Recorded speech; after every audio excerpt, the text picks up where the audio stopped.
everyone. Welcome to another episode of Small Beginnings with Sarah, my podcast that's raw and authentic. I am just a bit in a whirlwind. Today is Thursday, and normally I record on Wednesday, so this could come out early in the morning on Thursday. But yesterday I was traveling, I was on the road, I was visiting with family, and there was not time to record my podcast. So today is 9 weeks since I've been married to Earl Price, and life is amazing, y'all. As I continue my series of Small Beginnings with Sarah, in this episode of my podcast, I was thinking about the word enjoy and the word joy. Like, what, I have a lot of joy now, but did I have joy before I married Earl? And do I have more joy now? And so I just started thinking about this word joy and actually the word enjoy. And God led me to a scripture, and I looked up the word enjoy. And we normally think, like, if we're going to enjoy something, like it's coming to us, right? Like we are on the receiving end of something really, really awesome. That's normally how we think about enjoy. Like, enjoy your cheesecake. I just had some leftover cheesecake from dinner last night. Yeah, I enjoyed it, right? It was given to me into my tummy, into my buds. But do you know that actually the meaning of enjoy, the original meaning, is from ancient French, Old French, and it's called enjoy, Enjoir. Originally, it was from the word rejoice, the Latin word gaudiere, and it means giver joy to, give joy to, or enjoy, to give joy, right? To give joy instead of receiving joy. And so I thought this was very interesting take on this word because a lot of times we're looking at it on the receiving end, right? And we're expecting others to bring us joy. Y'all, I really think we need to slow down and stop and pray and say, God, how can I give joy today? And then see what happens. So I was going to, I titled this podcast, Are You Giving Joy in Your Relationships? And Romans 12:12 came up for me as I was doing some research this morning. And it says in the NIV, be joyful in hope, patient in affliction, faithful in prayer. You do have a little bit of affliction right now going on in your life, y'all. I think we all do. We all do. So we need to be patient in those places. We need to be faithful in prayer, to keep talking to God, talking to Jesus. I was singing that, lipping that with my little grandson yesterday. He loves Brandon Lake and carries his guitar around. And he's like, I want to listen to Brandon Lake. He's 3. And there's a song that Brandon has sung. It's called Talking to Jesus, faithful in prayer. That's what we're doing when we're praying, is we're talking to Jesus, right? The first part of this verse of Romans 12:12 says, be joyful in hope. So to give it out. And when I look at the Passion Translation of Romans 12:12, it says, let this hope burst forth within you. So really, this joy is coming forth to come out of us, releasing a continual joy. Don't give up in a time of trouble, but commune with God at all times. So, y'all, I just want to encourage all of us to think about ways that we can give joy. And then the original meaning of enjoy is that we're giving joy away. And we're not always expecting to be on the receiving end. So there are a couple of things 3 points that I wanted to make today about this place of joy and of giving out joy. One, I want to talk about hospitality. Number 2, I'm going to share a recipe with you that I did, a brand new recipe that I made with a few little tweaks to it on a layered chicken enchilada dish that was amazing. And then I'm going to talk about my golf game. So, all in this umbrella of giving away joy, okay? We know that the Bible encourages us to be hospitable. And sometimes, y'all, we have opportunities and we turn them down. We're just like, no, my house is too dirty. No, I'm too busy. No, I have too much going on, right? But I want to encourage you that if you have an opportunity to be hospitable, to allow someone to come into your house and serve them a cup of tea, a cup of coffee, you can buy refrigerator baked cookies and bake them. You don't have to make anything, or don't serve them cookies. But to express the joy by giving it out, by being hospitable. My mother, I am so thankful for Olga May Ann Seitz Costin. She was extremely hospitable, and I'm so thankful that I learned from her legacy of housing and hosting many, many people and serving many, many meals, to be hospitable. And so recently, I had an opportunity with Earl to be a host to a friend of mine coming in from Central Asia. My friend Guljan, some of you may know her, but she is an amazing disciple maker, and she just received a degree from seminary and with a master's in ministry this past weekend. And so I picked her up a little more than a week ago from the airport, and she's been staying with us. And it's really, really an amazing experience to have a house guest newly married. Okay. We're 9 weeks today for Earl and I, and I'm watching him bloom. Like, he's having to bring out the tent stakes a little bit. Not many people had stayed in this house with him, in the last 4 years since his wife passed. And so it has been wonderful to watch his gracious nature and hospitality grow, as we've had this house guest. And we have her for a few more days. And it's just amazing. It's just been so great. So I encourage you, invite somebody over for tea, invite them over for a cup of coffee, and show some hospitality. Or if you have an extra guest room, like, ask God, somebody will be coming through, y'all, that will need a place to stay. And encourage, just open up your heart, because hospitality is a godly trait. Okay. So that's my first point.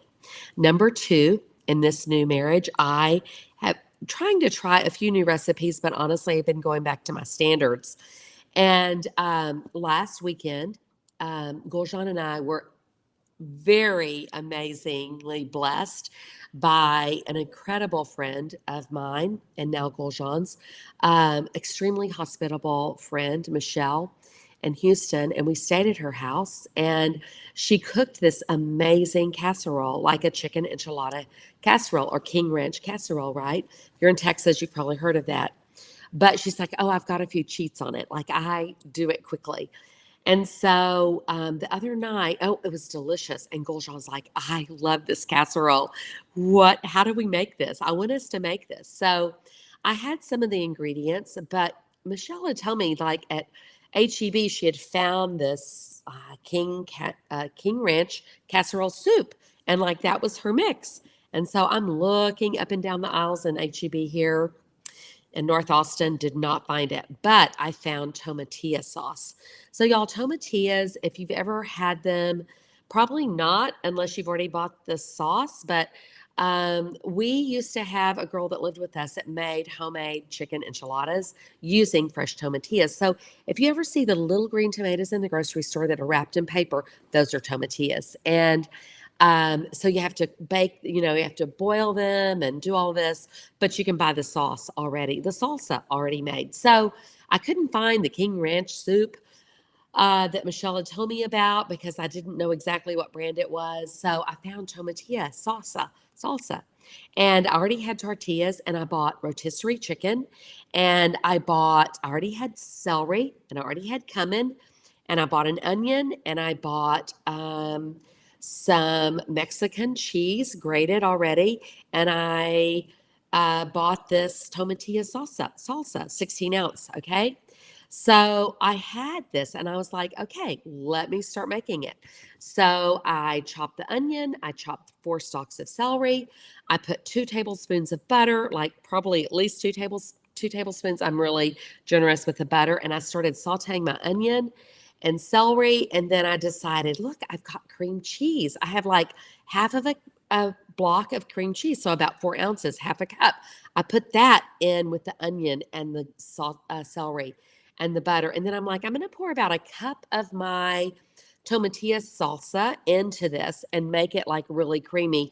And the cream cheese needed a little help, right? So it was just this amazing. And I added a teaspoon of cumin and it was amazing. And y'all, I think in the show notes on the podcast and here in Facebook, I'm pretty sure you'll see the recipe.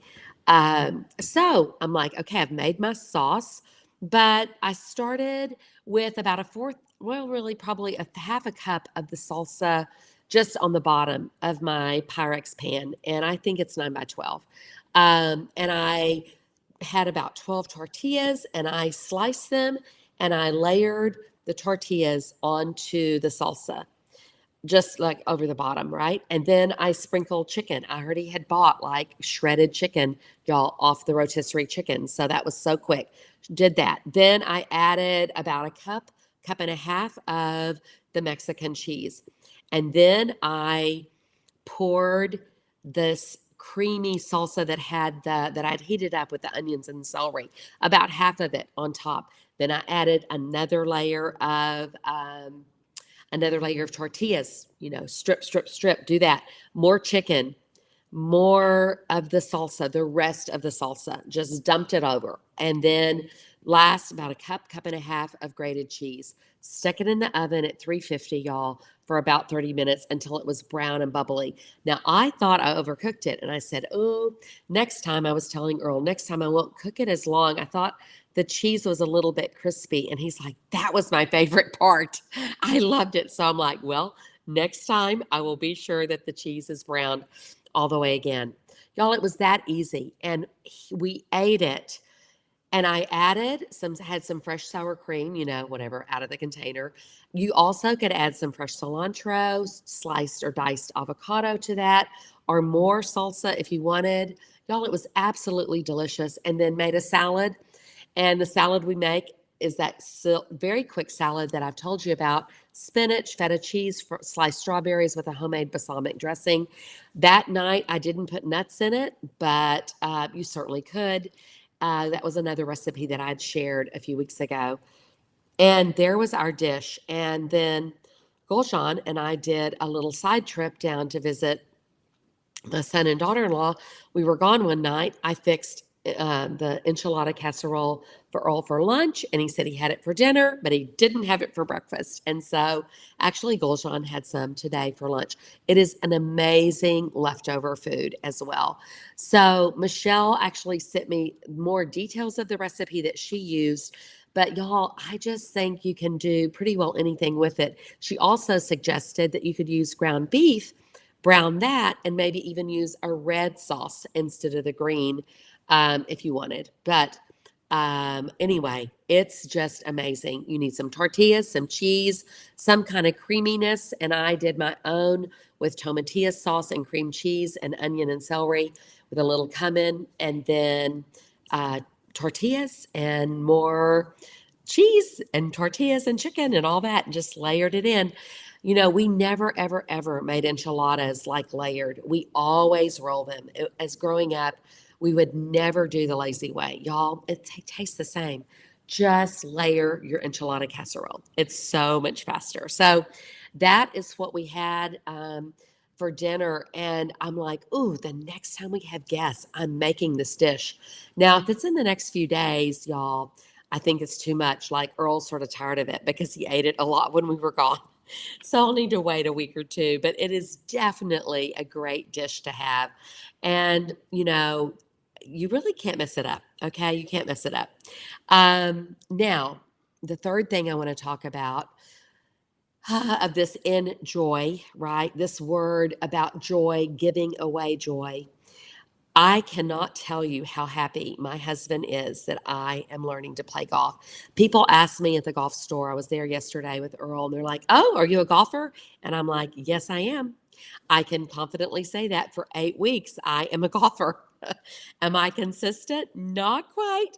But I am practicing. And yesterday I got my driver and my 3 wood. Okay. I think it's the last 2 clubs that I absolutely will need to be able to go and play on the golf course. And so I'm dressed like this today because I went for about an hour and a half to the course today to practice actually on the course because yesterday the driver was just in the, in the simulation room where you're hitting it and it goes against the screen and then it tells you how far you hit it. But I am pretty sure that today I hit my driver um, at least 150 feet. Maybe it would be 130. I was saying not feet. I keep saying feet, and Earl's like, I think you mean yards. Yeah, 130 yards. And that's just like the first time I'm hitting it, right?